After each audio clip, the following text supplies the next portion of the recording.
कोटा से हमारे संवाददाता ओम प्रकाश हमसे जुड़ रहे हैं और हादसे के बारे में पूरी जानकारी दे रहे हैं। जी ओम प्रकाश, मेरी आवाज़ अगर आप सुन पा रहे हैं तो इस हादसे को लेकर क्या कुछ अपडेट है, कैसे हुआ ये हादसा? कोटा से बड़ा ही एक दर्दनाक हादसे की खबर सामने आई है, जहां पर स्कूली जो 2 बच्चे हैं उनकी मौत हो गई है। ओम प्रकाश हमारे संवाददाता कोटा से, उनसे जुड़ने की हम कोशिश करते हैं। जैसे ही ओम प्रकाश से संपर्क होता है हम उनसे फिर से बात करेंगे। फिलहाल रुक करेंगे फलोदी का, क्योंकि फलोदी में भी देर रात शहर के पास राष्ट्रीय राजमार्ग संख्या 11 पर सड़क किनारे खड़ी मजदूरों से भरी हुई लोडिंग टैक्सी को डंपर ने टक्कर मार दी है। हादसे में 2 लोगों की मौत हो गई है, जबकि 6 महिला और 3 बच्चों सहित 13 लोग जो हैं वो गंभीर रूप से घायल हो गए हैं। घायलों को इलाज के लिए जिला अस्पताल में भर्ती करवाया गया है, जहां से 3 की हालत गंभीर होने पर उन्हें जोधपुर रेफर किया है। सभी मजदूर जो हैं वो मध्य प्रदेश के बताए जा रहे हैं, जो यहां खेतों में मजदूरी करने के लिए आए थे।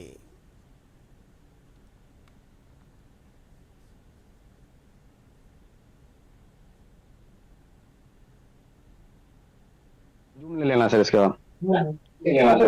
तो फलोदी में राष्ट्रीय राजमार्ग संख्या 11 पर हुए सड़क हादसे पर ज्यादा जानकारी देने के लिए हमारे संवाददाता अर्जुन सिंह हमारे साथ में जुड़ चुके हैं। जी अर्जुन, क्या कुछ अपडेट है इस हादसे को लेकर?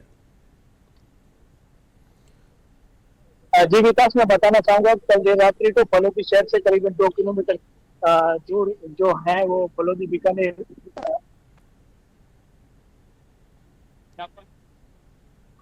यहाँ पर जो है एक लोडिंग टेम्पो था जो मजदूरों से भरा हुआ था। वो लोडिंग टेम्पो जो है वो फलोदी की जांबा की तरफ जा रहा था और तभी पीछे से आ रहे एक तेज रफ्तार डंपर ने उनको टक्कर मार दी और इस हादसे के अंदर जो है जगदीश टीना वो पूजा की मौके पर घटनाक मौत होगी और इस हादसे में करीबन 8 से 9 मजदूर है वो घायल हुए हैं। घायलों को सभी को फलोदी जिला अस्पताल पहुंचाया गया, वहां से गंभीर घायलों को की मदद से जोधपुर रेफर किया गया है। घटना की सूचना मिलने के बाद फलोदी एसपी फलोदी थाना अधिकारी बावनलाल और फलोदी उपखंड अधिकारी से प्रशासनिक अधिकारी भी मौके पर पहुंचे थे और घायलों की कुछ पूरे हादसे का कारण का पता किया जा रहा है। जी अर्जुन, तेज रफ्तार के कारण प्रदेश में कई दुर्घटनाओं की जो सूचना है वो मिलती जा रही है।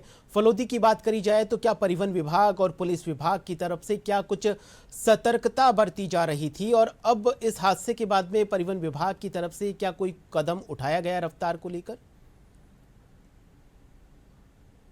देखिए, समय समय पर हाल ही में आपने जैसलमेर के अंदर जो बस हादसा हुआ था उसके बाद परिवहन विभाग है पूरी तरीके से अलर्ट मोड पर है और पूरी तरीके से जो नियमों के विरुद्ध जो वाहन चल रहे हैं उनकी सख्त कार्रवाई भी की जा रही है। हालांकि फलोदी के अंदर देखा जाए तो अभी भी परिवहन विभाग को कई ऐसी कार्रवाई करनी चाहिए, खासतौर से ग्रामीण क्षेत्रों के अंदर, क्योंकि ग्रामीण क्षेत्रों के अंदर जो वाहन चल रहे हैं तो किसी का फिटनेस जो है वो नहीं है, तो कोई वाहन जो है ओवरलोडिंग चलते हैं। ये टेम्पो भी कहीं ना कहीं जो था वो ओवरलोड था, क्योंकि ये लोडिंग टेम्पो था और उसके अंदर जिस तरीके से मजदूरों को भरा गया था उनकी संख्या भी करीबन 15 के आसपास थी। तो आप खासतौर पर देख सकते हैं कि कहीं न कहीं जो है ग्रामीण क्षेत्रों में भी परिवहन विभाग को एक्शन लेना चाहिए और इनके खिलाफ कार्रवाई करनी चाहिए। हालांकि अब परिवहन विभाग जो है इस हादसे के बाद से जो यहाँ के जो प्रशासन है वो अलर्ट मोड पर है और जो लोडिंग टेम्पो ऐसे चल रहे हैं उसके जो है नियमानुसार जो है कार्रवाई की जा रही है। जी अर्जुन, सबसे बड़ी बात है कि जो सड़कों पर जो वाहनों की रफ्तार है वो लगातार बढ़ती जा रही है। इंटरसेप्टर वाहन से लगातार जो फलोदी का जो हाईवे उस पर निगरानी रखी जा रही है, तो ऐसे में ये जानना बहुत ज़रूरी है कि क्या इंटरसेप्टर वाहन की तैनाती वहां पर थी या नहीं, क्योंकि लगातार ऐसी घटनाएं जो जैसलमेर रोड है, जोधपुर से जैसलमेर रोड, वहां पर ये देखी जा रही है। जी अर्जुन, देखिए, इंटरसेप्टिंग वाहन की वहां पर तैनाती थी कि नहीं थी, क्योंकि ये हादसा करीबन रात को 10 से 11 बजे के आसपास आया। इसकी भी जो है वो जांच की जा रही है लगातार।